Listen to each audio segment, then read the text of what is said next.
Hello, everyone. Thank you, Amity Online, for having me back. This is the InstaClass. The topic for today is You Are Your Own Brand. Let's make this session a little bit fun and interesting so everyone's engaged. You can always write your comments, and when they forward it to me, I'm happy to answer. What does it mean, you are your own brand? Well, the very fact that each human being is unique and there's no duplicate or replicate like us. There may be people similar looking, but the DNA says that each person is unique. So you are individually your own brand from the day that you are born. Now, kudos to that. That's something to be very proud of as you begin your life as young, people in your 20s. Please realize that perception is formed on how you conduct yourself. So when you say that you are your own brand, the first question is, who are you? Who are you? Let's not describe ourselves with our family backgrounds, which culture we come from, which state we come from. I'm not talking about that. I'm talking about adjectives that will define and describe you. Like, for example, you are an energetic person. You are a spiritual person. You are a person extremely good with calculations. So you are the maths man.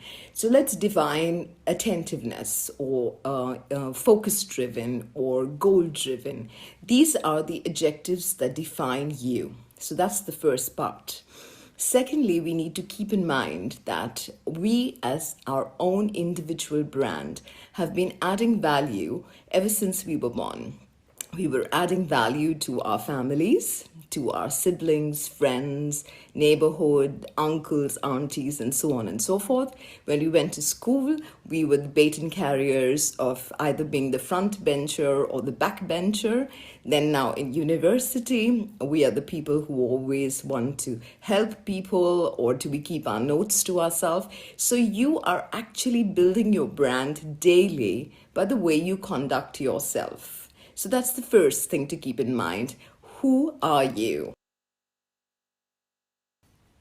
The second part is, which segment do you belong to? Are you a creator? Are you a facilitator? Are you a catalyst? Which segment are you? You have to define that for your brand, because that is going to lay the roadmap, the foundation for your future.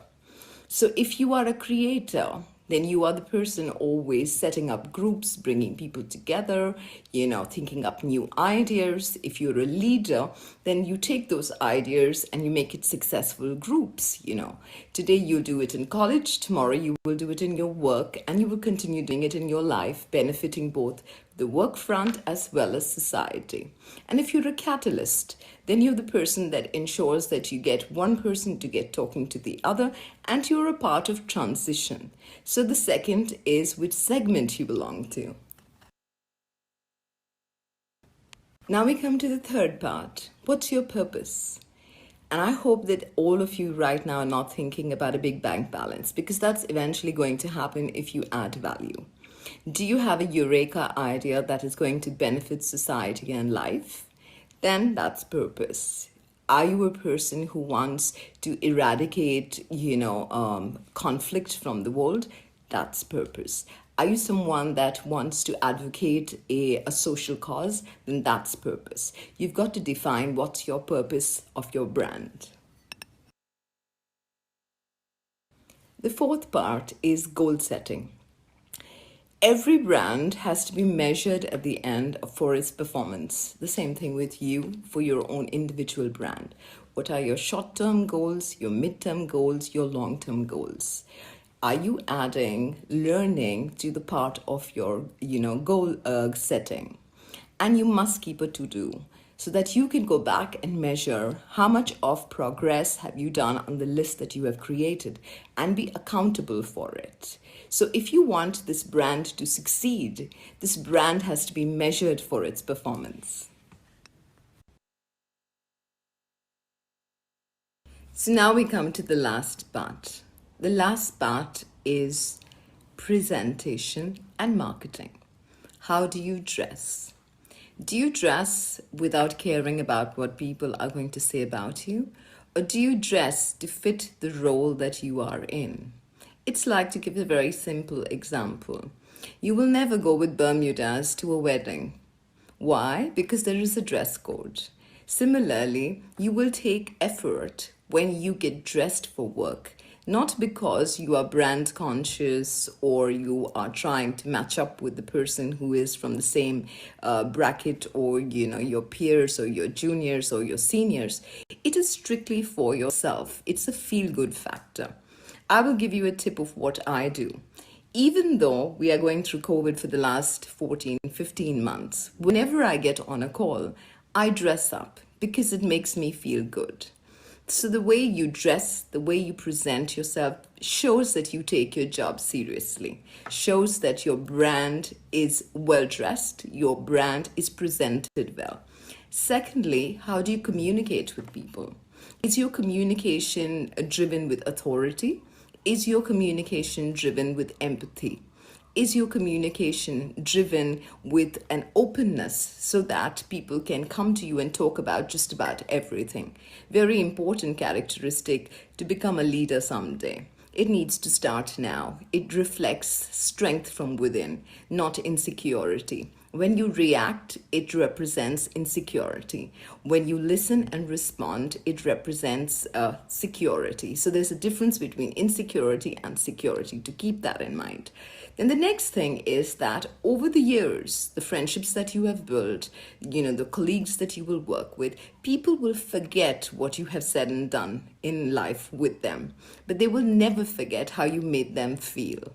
The most important part about a brand is not the price of the brand, it's not the place where it is sold, it is the person who is selling the brand. So when you are the brand, you are selling yourself. So when you make people feel good, they're never going to forget you. You're going to forge some friendships that are just going to last forever. There will be people who'd want to give recommendations for you just because they love you, not because you worked with an organization for 2 years or 4 years. So keep that in mind. Be a light bearer.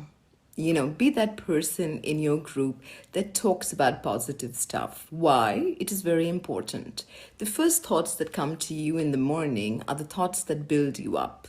Words have power. When you use words to encourage people, it has a very fruitful result, both on yourself and on others. So it's better to be a light bearer than to be a pessimist. It's better to start off with saying, I'm going to try and I'm excited, than saying, there's just no hope here. So it's very important, your interpersonal skills, the way you think, your affirmations, taking time for peaceful thoughts within yourself, and also showing your weakness. Showing parts of your weakness and vulnerability does not make you a weak person. It makes you a strong person. It attracts people to you for advice, and it makes you dependable. Because if you have fallen, you can teach someone how to stand up again. But if you're flawless and you have never fallen, how can you give advice to somebody about how they can build their lives? So this is me talking to you about creating your brand.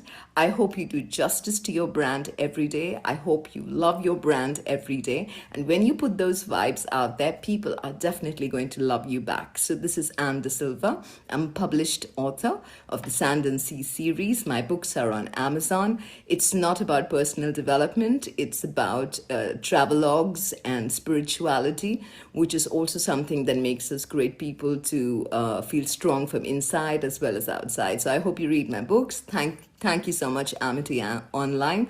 I've loved doing this InstaClass. Much